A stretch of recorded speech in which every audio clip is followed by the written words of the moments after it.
Just give me 2 minutes, मैं पहले खुद गुरु से कनेक्ट हो जाए।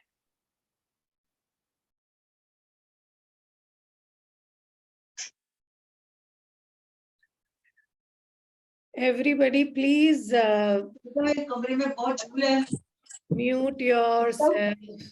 कमरे में बहुत झूल है। ये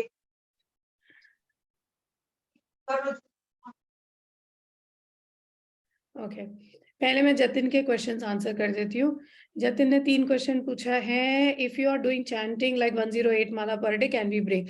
yes Jatin, you can break malas, but minimum try and do 11 malas in one stretch. तो आपने सुबह किया 11 माला किया, बाद में आपने किया तो 11 माला किया। अगर बहुत लंबा मंत्र कर रहे हैं, जैसे कि बगला माँ या काली दक्षिणा काली मंत्र एंड द मंत्र इज अ वेरी लॉन्ग, तो आप 5 माला में उसको स्प्लिट कर सकते हो, बट पहला राउंड शुड बी 11 माला। पहला जो आप बैठोगे first time in the day, it should be 11 malas. Next you can do 5 malas if you want to do this much. Power of mantra chanting sitting on a floor versus sitting on a chair really does not matter. And I will answer this question with Hanuman ji's example. थोड़ी देर में मैं आपको answer करती हूँ. What matters is your spine should be straight and आपके पैर के नीचे एक आसन या कुछ तो होना चाहिए, वरना like electricity अर्थिंग हो जाता है ना, वो धरती में चला जाता है, वैसे ही आप जो ये इलेक्ट्रिसिटी एनर्जी जनरेट करते हो धरती में चला जाता है. सो आसन is important. It does not matter आप चेयर पे बैठे हो, जमीन पे बैठे हो. नहीं, पुराने जमाने में कुर्सियां होती ही नहीं थी, इसलिए लोग चेयर पे बैठते थे. सॉरी, इसलिए लोग जमीन पे बैठते थे. Times have changed, but spine has to be straight. Generally क्या होता है, when we sit on chair we slump, that is wrong. उसके बाद power of chanting by myself versus listing is same.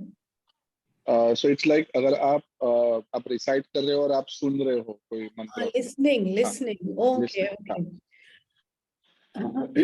So generally it depends. अगर आप अकेले बैठे हो तब तो यार I would suggest you have to chant the mantra, because then if you're listening on the radio or audio, वो वाला power नहीं होता. The power has to be generated somewhere, right? But when we are doing it in group, then what happens? Somebody is chanting and it gives you a wonderful time to not have to worry about the count, to not have to worry about malas, focusing on your mala and just focus on your chakra.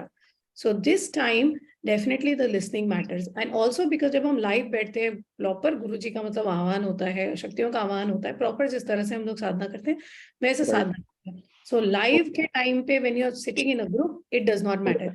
Generally आप group में अगर जैसे हम कोट्यार्चन करते थे गुरुजी के time पे, या मंत्र जब इतना जब करना है, 1.25 लाख करना है या लक्षंडी करना है, तब ग्रुप में भी जनरली एक इंसान बोलता था, बिकॉज उतना काउंट भी कंप्लीट करना होता था. हर एक के साथ अलग अलग स्पीड होती है, तो इसलिए जब आप साथ में भी बैठते हो और कोई एक अगर मंत्र चैंट कर रहा है, आप, मेरे लिए तो it is a wonderful thing यार. I just focus on my chakras. There is no need to focus on the mantra और the mala counting at all. So it does not matter there. But आप रेडियो पे सुन रहे हो, ऑडियो पे सुन रहे हो और सोच रहे हो कि मैं मंत्र जब कर लूंगा, तो नहीं होता. I hope I have answered all your questions. उसके बाद एक क्वेश्चन कल पूछा था, उसके बाद मेरे को पता है 10 क्वेश्चंस और आएंगे बाद में. She is not there but I know others will have the same question. एक क्वेश्चन कल उसने पूछा था, क्या बोलते हैं, एक तो मैं एक सिंपल सी चीज बताती हूँ. कल क्लास में रारस लेट आया था, विमल नहीं था, राइट? एक बार वंदना और सरिता नहीं थे, तो एक बार अंजू जी लेट आ गई थी, समथिंग लग रहा है. तो क्या होता है, आई मैसेज देम और आई माई सेल्फ लुक, मैं थोड़ा वेट करती हूँ.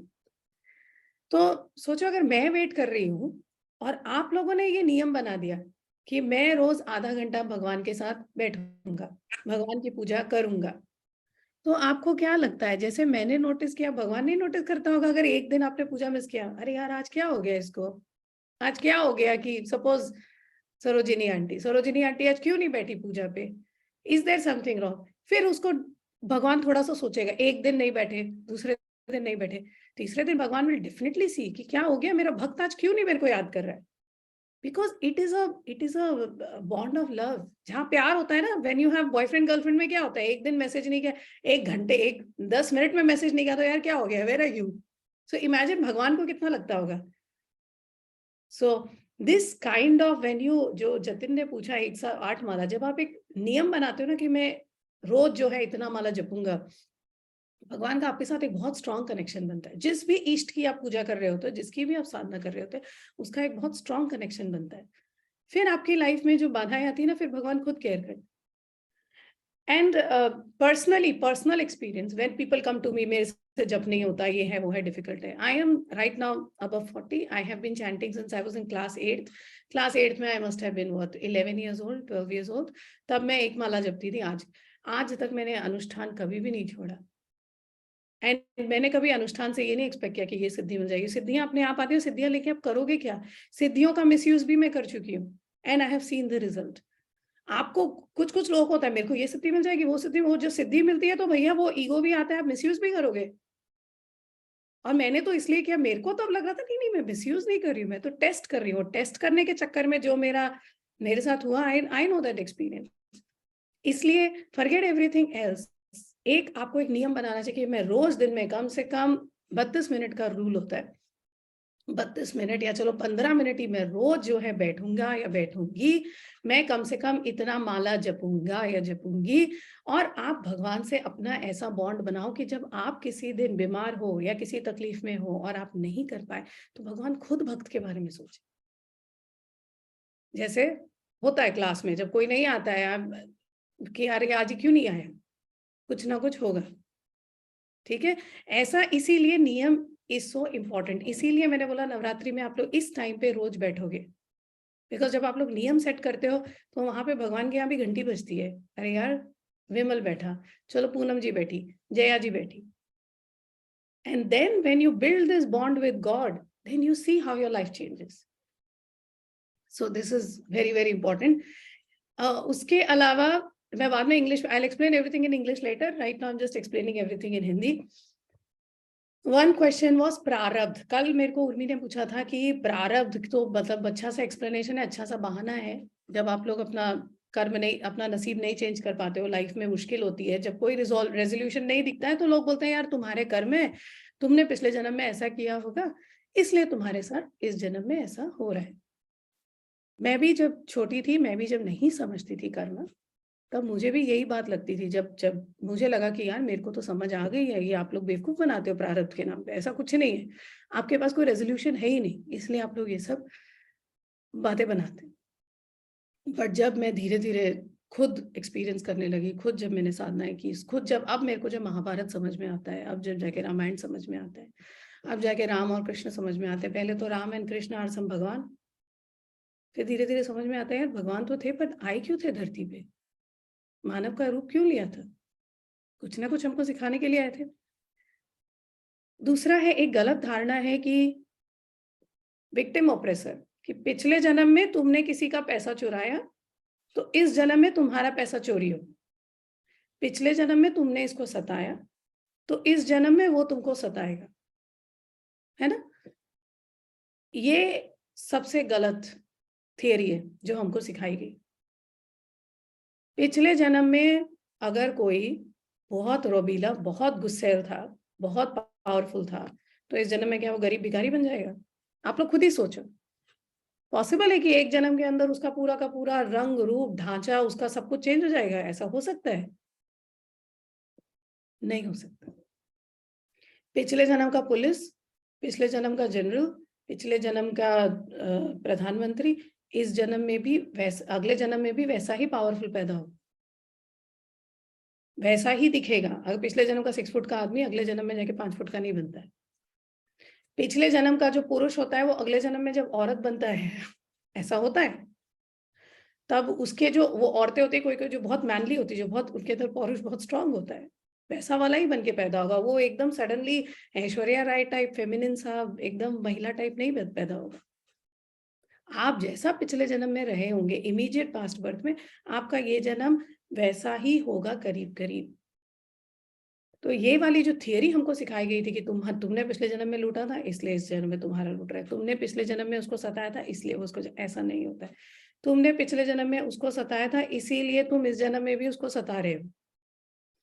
तुम पिछले जन्म में वो तुमको सता रहा था, तुम चुपचाप बैठे थे, तुमने कुछ नहीं किया, इसीलिए इस जन्म में भी वो तुमको सता रहा है, तुम कुछ नहीं कर पा रहे हो। तुम्हारा पिछले जन्म में उसने पैसा लूट लिया था, तुम पुलिस के पास जाने के बजाय शांति से बैठ के छोड़ यार, भगवान देखेगा। इसीलिए इस जन्म में भी तुम्हारा पैसा वो लूट के जा रहा है और तुम फिर वही काम कर रहे हो कि भगवान देख लेगा। पिछले जन्म में उसने तुमको पीटा, तुम पुलिस के पास जाने की बजाय तुम चुपचाप सह के रह गए, भगवान पे छोड़ दिया तुमने। इसीलिए इस जन्म में भी वो तुमको पीट रहा है, तुम पुलिस के पास जाने की बजाय भगवान पे छोड़ रहे हो। और कुछ नहीं है, उल्टा पुल्टा कुछ नहीं होता, तब प्रारब्ध की बात है। एक बात बताओ, महाभारत की जो लड़ाई थी, कृष्ण भी बोल देते अर्जुन को सब कुछ छोड़ो, भगवान देख लेगा। नहीं, सीखो कि महाभारत में क्या हुआ, क्यों कृष्ण लड़े जाके। क्योंकि अगर आप ये लड़ने वाली आदत नहीं डालोगे, लड़ना मतलब पौरुष, लड़ना मतलब शिव, लड़ना मतलब बजरंगबली, लड़ना मतलब राम भी सारा छोड़ छाड़ के अपना वनवासी करते रहते हैं यार। वो तो विष्णु थे, उनको क्या जरूरत, उनको क्या राजपाट की जरूरत थी? और वो भी राजपाट ऐसा जिसके लिए उनको बीवी छोड़नी पड़ी, बच्चे छोड़ने पड़े। भगवान को क्या ऐसी लालच होती है? फिर भी उनको जाना पड़ा, उनको अपने कर्म करने थे। सीखो कि राम और कृष्ण, उन लोगों ने ये सब किया तो क्यों किया? क्योंकि भगवान को कोई मोह माया नहीं होता है, भगवान के ऊपर नहीं चलती है माया। वो आए थे, जब वो आए थे उनको पता था मेरा जन्म ऐसा है, मुझे ये काम करने आना है। बट जनरली क्या होता है, स्पेशली भक्ति योग की वजह से, मेरे पिताजी भी थोड़ा आगे से, भक्ति योग इज सरेंडर टू गॉड। भक्ति योग इज नॉट कि मैं वृंदावन गई थी फॉर एग्जाम्पल, वहां पे क्या सबकी सब गोपियां बन जाते, आदमी भी जो है गोपियां बन जाते, राइट? वहां पे श्री शिव जी को भी क्या पहना दिया, घाघरा चोली, गोपी बना दिया, राइट? यार अगर मतलब कृष्ण ही इकलौते पुरुष थे तो आप लोग को पुरुष के अंग देके क्यों पैदा किया? एक चीज। और कृष्ण क्या बिना राधा के कुछ कर पाते? कृष्ण के साथ हमेशा राधा क्यों होती है? और कृष्ण क्या अर्जुन का उद्धार नहीं किया? कृष्ण ने बाकी लोगों का उद्धार नहीं किया, पुरुषों का? और जब लड़ने के लिए गए महाभारत में तो सारे पुरुष ही गए ना। पुरुष नहीं होते तो महाभारत की लड़ाई होती तो कृष्ण कृष्ण बनते? नहीं ना। आप लोग आए हो इस धरती पे, आप लोग भगवान का काम करने के लिए आए हो कि भगवान के ऊपर बोझ बनने के लिए आए हो? सब कुछ भगवान कर देगा तो भगवान ने आपको हाथ पैर मुंह दिमाग क्यों दिया? ये आपका प्रारब्ध है। प्रारब्ध मीन्स अपना जो कर्म है, उस पहले सबसे पहले आप ध्यान से सोचो कि यार ऐसा मेरे साथ क्यों हो रहा है। सबसे पहले होता है इंट्रोस्पेक्शन, ध्यान कि मेरे साथ ऐसा क्यों हो रहा है। आपके साथ ऐसा हो रहा है क्योंकि पिछले जन्म में भी वो आपके साथ ऐसा कर रहा था, आप चुपचाप बैठे थे, आपने कोई एक्शन नहीं लिया। ठीक है, इस जन्म में आप एक्शन लो। इस जन्म में कम से कम एक बार तो जाके, जो भी आपको परेशान कर रहा है उसके पास एक बार तो जाके यार गुस्सा हो के बोलो यार अब मैं जा रहा हूँ पुलिस में। एक बार तो बोलो ऐसा। अगले जन्म में देखना वो एक बार पुलिस, अगले जन्म में तुम पुलिस स्टेशन जाओगे, तीसरे जन्म में आपका उसके साथ फिर मिलना ही नहीं होगा, खत्म हो जाएगा। ये कर्म जो बॉन्ड था, ये जो आप लोगों ने एक संबंध बनाया था, कार्मिक संबंध, वो खत्म हो जाएगा। बट हमारे यहाँ क्या होता है, उल्टा होता है, भगवान पे छोड़ दो, भगवान पे छोड़। भगवान भी बोलता है फिर तू हर बार जन्म लेता रहे, हर बार मैं तेरे को जो है एक गुरु से मिलवा दूंगा, हर बार मैं तेरे को जो है हाथ पैर दे दूंगा, कभी ना कभी तो तुझे अक्ल आएगी। भगवान ने हम लोगों को नपुंसक बनने के लिए नहीं पैदा किया, सबको प्रॉपरली स्ट्रांगली सब सारी फैकल्टीज दी है, उसका इस्तेमाल करो। सारी चीज माला पे होती, मैं भी माला जपने लगूं यार, खाना बन जाएगा अपने आप, बच्चे पढ़ लेंगे अपने आप, हस्बैंड का जॉब हो जाएगा अपने आप, ऐसा नहीं होता है। सो प्रारब्ध, अग्रीड, प्रारब्ध मीन्स आप हर जन्म में अगर उसका सहते आओगे तो डेफिनेटली आप अगले जन्म में भी सहते ही रहोगे। कभी ना कभी आपको खड़े होके फुफकारना पड़ता है, कभी ना कभी आपको एक्शन लेना पड़ता है।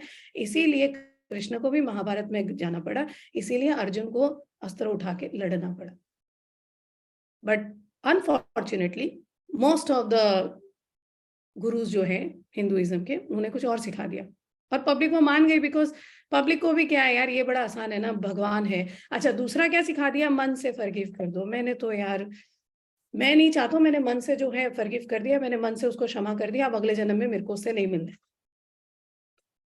अगर मन से क्षमा कर दिया तो क्या आप फोन उठा के उस इंसान से नॉर्मली बात कर पा रहे हो? क्या आपको उसका चेहरा देखने पे गुस्सा नहीं आ रहा? बिल्कुल भी अंदर कुछ नहीं आ रहा? क्या आप उसका नाम कहीं आता है तो आपके अंदर अंदर अंदर अंदर गुस्सा नहीं आता?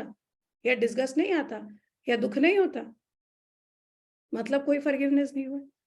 फॉरगिवनेस मतलब अगर मैंने किसी को बिल्कुल क्षमा कर दिया, वो मेरे सामने है, मैं तो हंस के मिलूंगी ना उससे। वो मेरे से फोन पे बात करे, मैं एकदम खुशी खुशी बात करूंगी। उसको घर पे आके अपने चाय कॉफी पिलाऊंगी, यार आओ बैठो पियो जाओ, क्योंकि मेरे मन में अब कुछ बची नहीं है उसके लिए। बट ऐसा नहीं होता। घर में बैठ के ये बोलना बहुत आसान है, मैंने सबको माफ कर दिया, और आप माफ नहीं कर पाते हो, अगले जन्म में फिर जो है आप उसी कर्म के साथ, उसी आत्मा के साथ आपका संबंध बनेगा, फिर से जो है आप सफर करोगे। धीरे धीरे आपको इसी जन्म में शुरुआत करनी है अपने कर्मों के जो ये बंधन है इनको काटने की। बट कभी भी भूल के किसी के लिए भी आपके दिमाग में बुरी बात या बुरी इच्छा नहीं आनी चाहिए, उसका विनाश, उसकी शत्रुता, ये सब भावना नहीं आनी चाहिए। तुमने आके मुझे थप्पड़ मारा, आई विल टेक एक्शन, मैं उसके लिए भैया पुलिस जाना है या किसी को नेबर को बुलाना है, मैं बुलाऊंगी, बस बात खत्म। जरूरी नहीं कि मैं भी थप्पड़ मारूं, या कम से कम मैं उसको डांट दूंगी, यार ये मत करना अगली बार, वरना तू देख मैं क्या करता। अपने आप सामने वाला डर जाएगा। पर आप कुछ करना ही नहीं चाहते हो, यार आओ मारो भगवान देखेगा, भगवान को क्या पड़ी है यार, भगवान के पास इतने लोग हैं ऑलरेडी, है ना। ऐसे तो बहुत लोग हैं। भक्ति योगी वन ऑफ द स्ट्रॉन्गेस्ट, इतने लोग पड़े हुए हैं भगवान पे छोड़ने के लिए, भगवान को क्या पड़ी यार तुमको बचाने की। तो ये था प्रारब्ध का क्वेश्चन। इससे रिलेटेड जो भी क्वेश्चन होगा मैं एंड ऑफ द सेशन जो है रिजॉल्व करूंगी। आई होप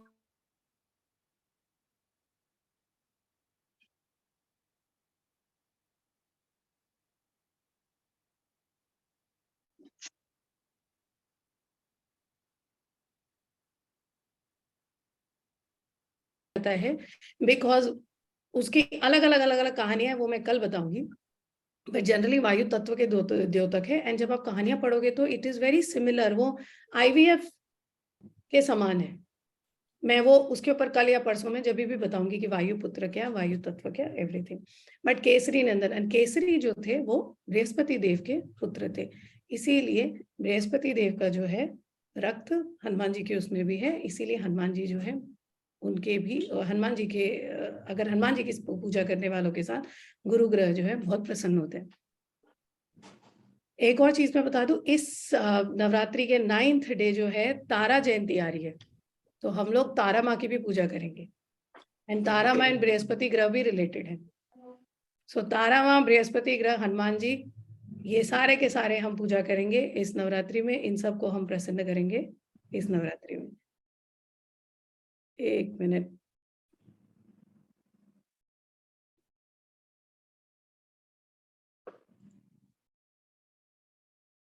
अब इंग्लिश हम अपने जो कर्म है, जो नेगेटिव कर्म है, जो नकारात्मक कर्म है, उनको कैसे खत्म कर सकते हैं। तो आप अपने नकारात्मक कर्म को भी नहीं खत्म कर सकते हो, आप अपने सकारात्मक कर्म को भी नहीं खत्म कर सकते हो। आपने जो सकारात्मक कर्म जो है वो नकारात्मक कर्म के इफेक्ट को नहीं खत्म कर सकते। आपके जो सकारात्मक कर्म है उनका फल आपको अलग से मिलता है, आपके जो नकारात्मक कर्म है उनका फल अलग से मिलता है। आपने जो अच्छे कर्म किए उसके आपको अच्छे प्रभाव मिलते हैं, जो आपने बुरे कर्म किए उसके बुरे फल मिलते हैं। और भगवान का इसमें कोई लेन देन नहीं है। भगवान आपको ना पनिश करता है, ना आपको पुरस्कार देता है, कुछ नहीं करता है भगवान। आप जो कर्म करोगे आप ही उसको भुगतते हो, कोई भगवान का उसमें कोई लेन देन नहीं है। आपके कर्मों के साक्षी देवता होते हैं, आपने जो कर्म किए हैं उसके हिसाब से आपको फल मिलता है। अगर आप रोज का 1000 रुपया बैंक में डालोगे, साल के अंत में आपको इंटरेस्ट के साथ बहुत सारा पैसा मिलता है। अगर आप हर महीने जो है 1000 रुपया खर्च कर दोगे, साल के अंत में आपके पास कुछ भी नहीं बचेगा। आपके कर्म उनका फल, भगवान का इससे कोई लेना देना नहीं है। पर फिर भी हम मंत्र जप क्यों करें, इसका जवाब मैं कल दूंगी। दूसरा प्रश्न था कि हम और कैसे शुद्ध अपने आप को कर सकते हैं और सात्विक कैसे बन सकते हैं। उसके लिए सत्संग बहुत जरूरी है, उसके लिए मंत्र जप बहुत जरूरी है, उसके लिए मतलब अच्छे वातावरण, घर के अंदर वास्तु के जो रूल्स है, वास्तु के जो नियम है, उनको जो है आप उन नियमों का पालन करें। बाहर जाएं तो जितना आप नेचर में रहेंगे, जितना आप प्रकृति में रहेंगे, उतना सात्विक किरणें जो हैं आपको प्रभावित करेंगी। अच्छे अच्छे रंग, सात्विक रंग, उनका उपयोग करें। सात्विक रंग का उपयोग अपने बेडरूम में स्पेशली करें, शयन कक्ष में, जहां भी आप ज्यादा टाइम स्पेंड करते हैं, अपने ऑफिस में स्पेंड करें। इन सब चीजों से धीरे धीरे सत्व गुण जो है बढ़ता है, और सात्विक चीजों का दान करने से। ठीक है? Anybody, किसी 100% there are a lot of people who must have had experience. Anybody wants to share is free to share. किसी को भी अपना अनुभव बताना है, बता सकता है। आज पर्सनली जो मेरा अनुभव था, मेरे को आज continuously from the start to the end Paramahansa Yogananda दिखाई दिए, and there was a message from him which some of you will know in the future. आगे बताइए, आप में से किसी को कुछ अपना बताना है? Nobody, no experience? Then we wind up the session.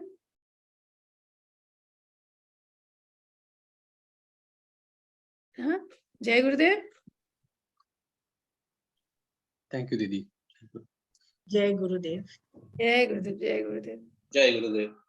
जय गुरुदेव, जय गुरुदेव जी। जय गुरुदेव।